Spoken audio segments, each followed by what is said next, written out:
muita honra de podermos estar aqui conversando sobre miocardite na era do Covid. Então, nós não vamos só abordar o problema da miocardite como a gente fazia antes, mas agora olhando um pouco o Covid. Doutor Montera, quando num paciente com Covid você suspeita de miocardite? Evandro, isso, sem dúvida alguma, hoje é um tema que estimula todo cardiologista e paciente que chega na sala de emergência. Na realidade, a incidência da miocardite no contexto da Covid, ela está diretamente relacionada com o grau de agressão pulmonar. Você dificilmente não vai encontrar um paciente abrindo um quadro de Covid com grave disfunção ventricular, caracterizando uma miocardite ou grande elevação enzimática, sem que o trigger desse fenômeno não domine o quadro. Qual é o trigger? É a porta de entrada. A porta de entrada é a via respiratória, é injúria pulmonar, com a liberação de citocina circulatória, e essa citocina que será o pino mestre para o desenvolvimento do que você acabou de me perguntar. Por isso que é a grande associação de miocardite com o prognóstico e com gravidade da apresentação clínica. Porque a gravidade da apresentação clínica, na realidade, ela está relacionada, em primeiro lugar, com a gravidade da manifestação inflamatória. Obviamente que entra um segundo fator, e que ainda não temos isso muito claro, que é o fator genético. Porque eu posso ter uma forma grave de Covid e não ter disfunção.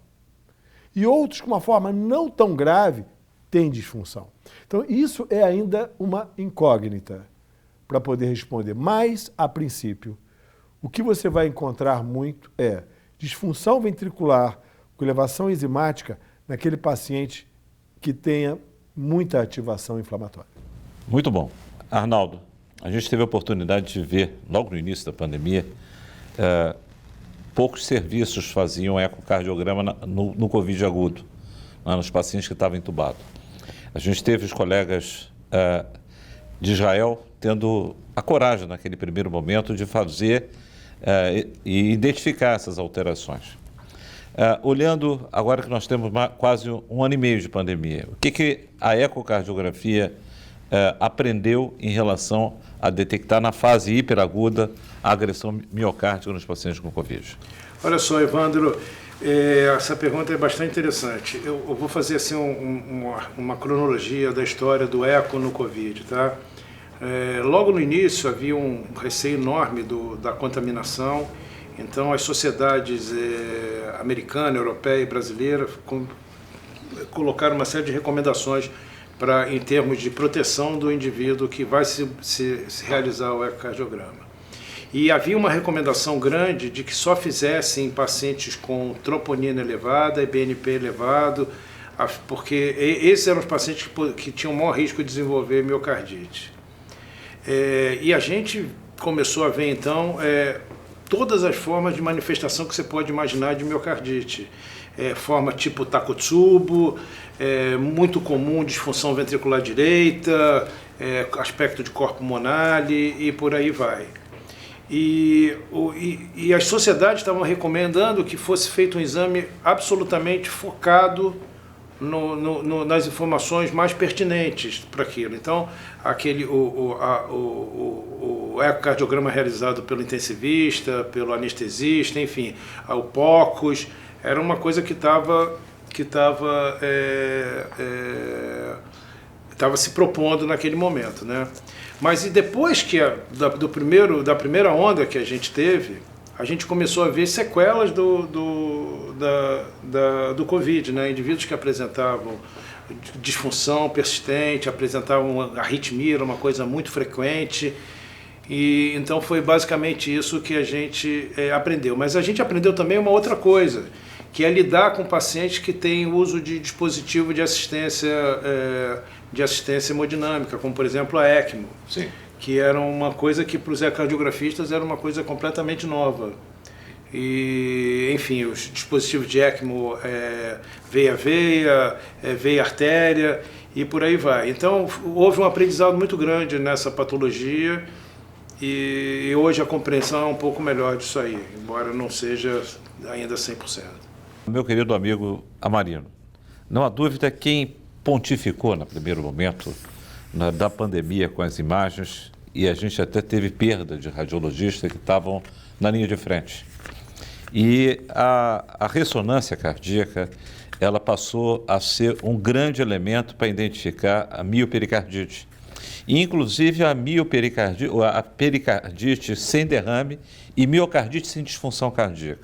Você viu isso na sua prática clínica? O que você aprendeu? Na verdade, a radiologia entrou no Covid basicamente pela tomografia computadorizada e depois com as radiografias de leito, né? Onde acontece a patologia que é pulmonar, né, basicamente, né? A ressonância nas miocardites, elas quase que se dão exclusivamente no contexto de síndrome coronariana aguda. Sabendo que as miocardites, a sua maior parte das miocardites agudas são benignas, você encontra pouca coisa na ressonância. Sinais de edema, sinais de derrame pericárdico, espessamento pericárdico, coisas desse tipo. A outra entrada da ressonância no estudo de miocardites são nas insuficiências cardíacas de início recente.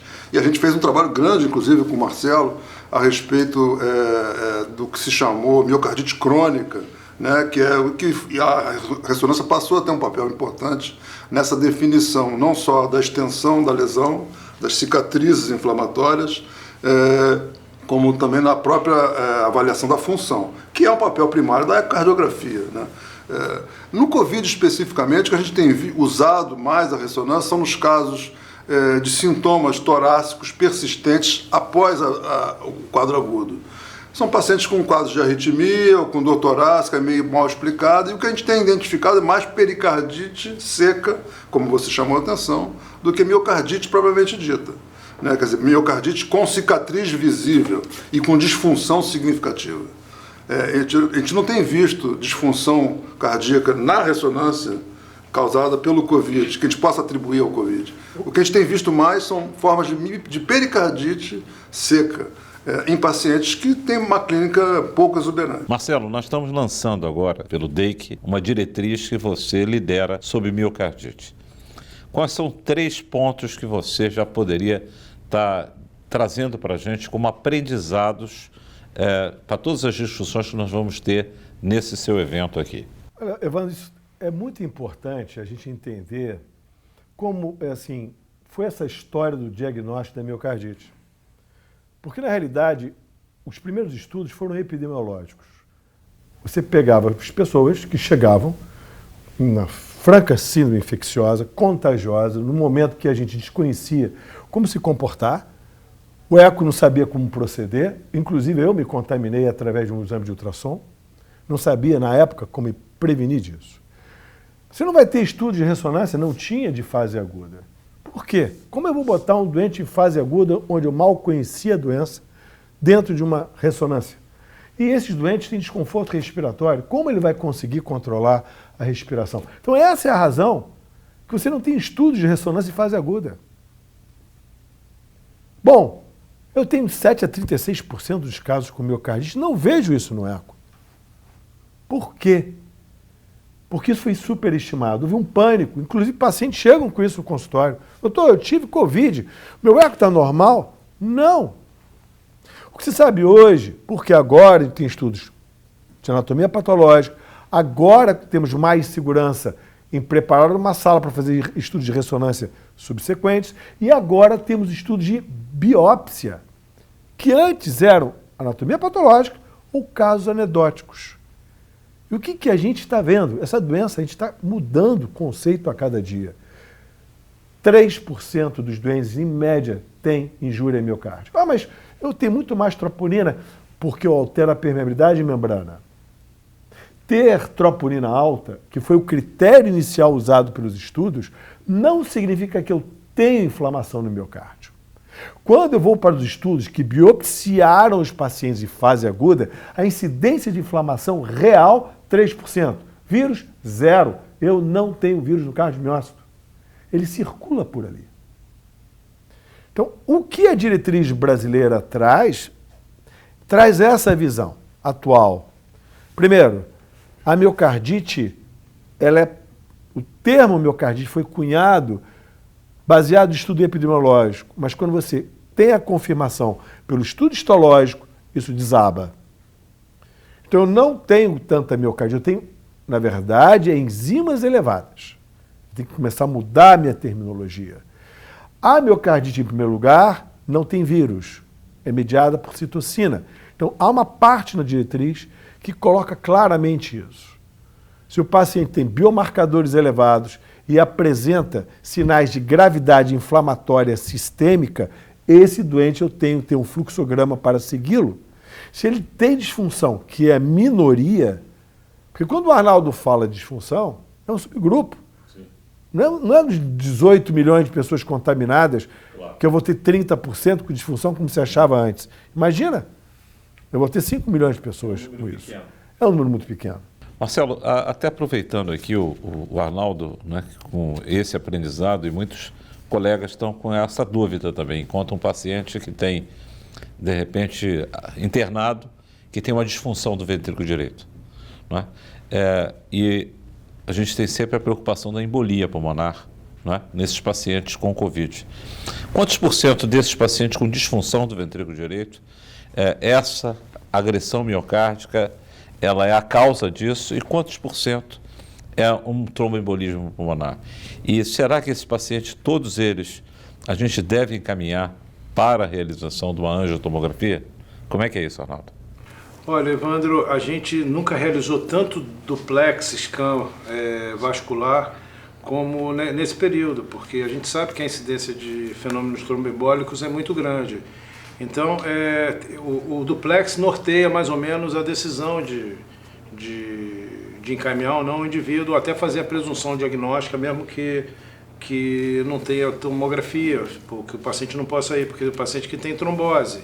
A gente já viu trombos de tudo que é forma, trombo móvel, e o doente tem um corpo pulmonar, a hipótese diagnóstica praticamente é confirmada com esses achados, entendeu? É importante também essa questão da trombose, é que a tromboembolia central pulmonar, ela parece ser mais frequente na Covid realmente. Sim. Mas a grande quantidade de trombose que a gente vê é em microcirculação. É a nível de microcirculação. Então isso pode ter uma repercussão, inclusive, no coração direito. E você faz a angiotomografia e não vai encontrar a lesão central. Sim. Porque isso é de microcirculação. Essa pandemia do Covid, os métodos de cardioimagem cresceram muito a sua utilização.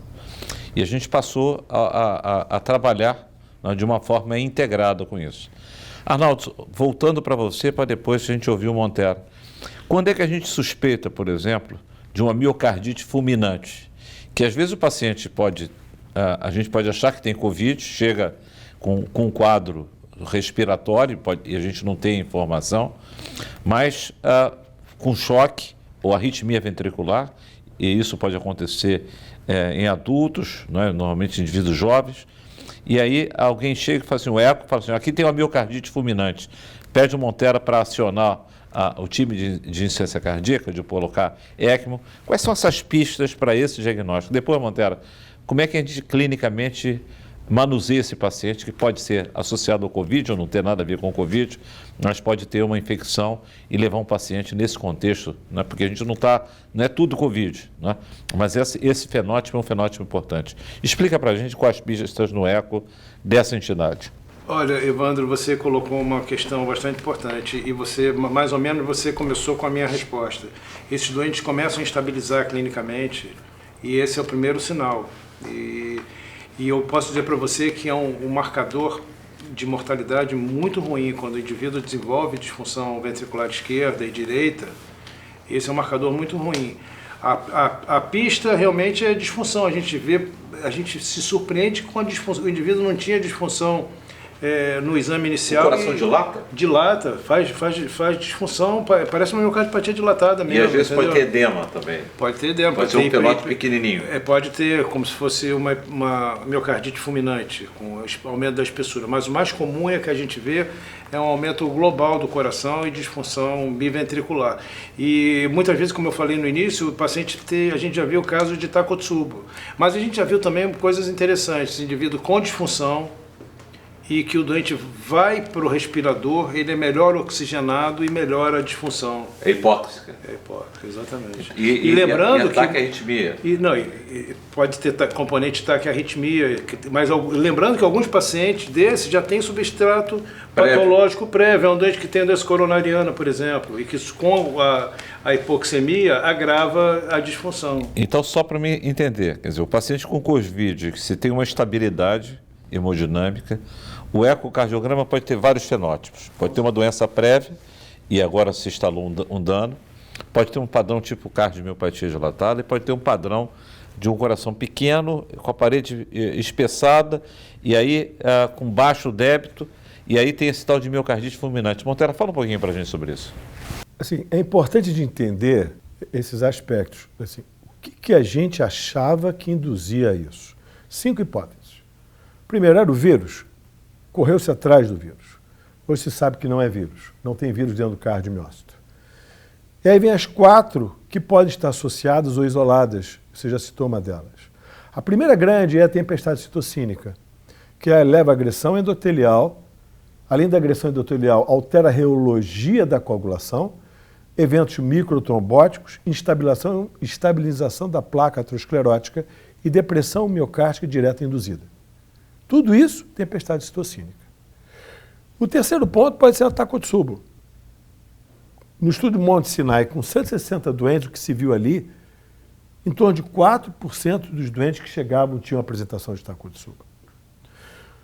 A outra forma é a ECA2, porque o vírus suprime a via da ECA2. E ao fazer isso, você favorece eventos de vasoconstricção, eventos de disfunção, eventos de depressão de contração.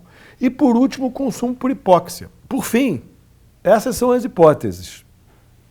Então, como que pode ser? O doente já pode chegar direto com uma grave disfunção ventricular e miocardite fulminante, sem ter relatos de literatura. Com morte súbita abortada, com uma forma fulminante. Qual é o fluxo desse doente? O igual de qualquer miocardite fulminante. Ele vai precisar de suporte circulatório, porque nós sabemos que isso reverte em 7 dias. Se é uma insuficiência cardíaca aguda nova, de repente só vai resolver com ECMO. Eu tenho que ter time de choque com ECMO na prateleira. Bom, eu posso ter o chamado na cadeia de classificação de choque, que é A, B, C, D e E. O A é o alto risco, o B é que tem a presença do fator sem ainda sinais de baixo débito, e o C é o que tem. Então, eu, emergencista, quando eu recebo um doente com uma grave disfunção assintomático, acende a lâmpada. Eu tenho que ficar atento a esse doente. É eco todo dia. Eco diário é o que a diretriz recomenda. E acompanhe esse doente, porque ele pode evoluir rapidamente com depressão miocárdica ou com evento associado ao trombótico pulmonar e achar uma disfunção do VD neste doente por tromboembolismo no contexto de uma inflamação com hipóxia. Tempestade perfeita. Então, prognóstico é muito difícil você dizer. Quem sabe o seguinte, fez a miocardite, vai entubar mais, vai morrer mais, vai permanecer mais tempo dentro do hospital. Não é a mesma gênese da miocardite fulminante não COVID. Isso que é importante que as pessoas entendam. Não é benigno. Uma coisa é miocardite fulminante por um adenovírus. Outra coisa é uma miocardite fulminante por uma COVID que deu uma cascata metabólica holística que induziu a depressão miocárdica. E aí, como você falou, Evandro, eu posso ter doença coronária, eu posso ser idoso, eu posso ser DPOC, eu posso ser obeso, diabético, hipertenso, onde eu estou retroalimentando a disfunção. Ótimo isso. Deixa eu fazer uma pergunta aqui para o Arnaldo. Mas antes de você fazer a pergunta, eu quero fazer uma pergunta para você. Que o Arnaldo falou que o indivíduo pode ter uma doença prévia, não é? Então o indivíduo pode ter 60 anos, ser obeso, hipertenso, não é? Chegar com falta de ar, um desconforto no peito, ter Covid, e o Arnaldo encontrou uma alteração segmentar. Se esse paciente vai para a ressonância, quer dizer, ele não está em insuficiência respiratória, ele chega com dor no peito, está com Covid agudo.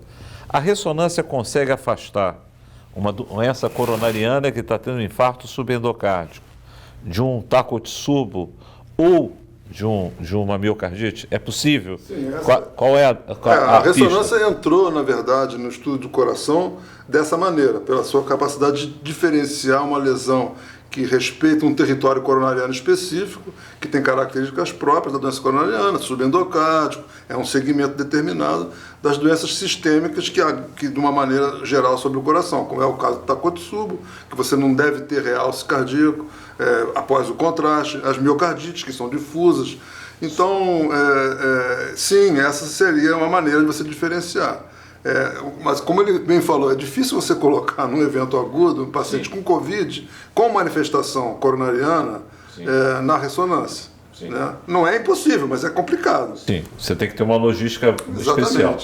O que eu estava querendo perguntar para o Arnaldo é que o que a gente sabe é que realmente o grosso da patologia do Covid se dá na via aérea, no pulmão, e as suas repercussões. Então, isso dá obstrução de microcirculação e, sobretudo, destruição do parênquima pulmonar, que vão se manifestar como problemas de fuga aérea e tudo mais, e hipertensão sobre o coração direito. Então, o que eu pergunto é isso. A tua impressão é de que nesses pacientes o que você encontra mais são alterações de corpo pulmonar?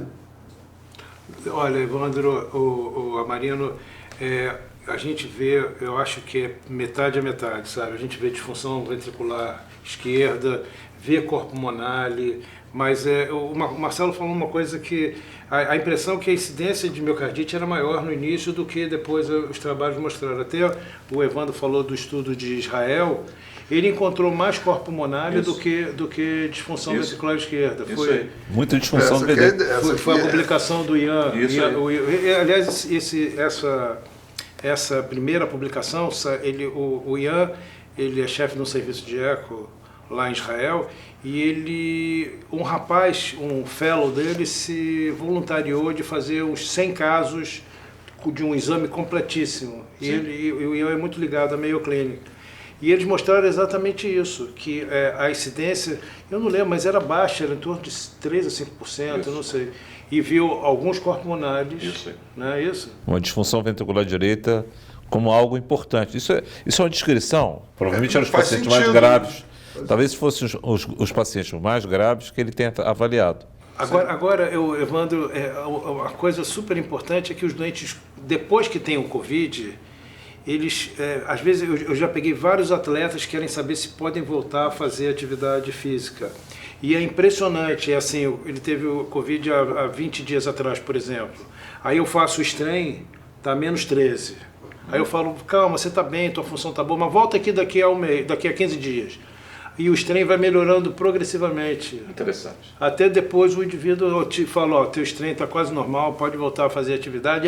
Eu reparei realmente que minhas estatísticas melhoraram. E até o meu fôlego melhorou.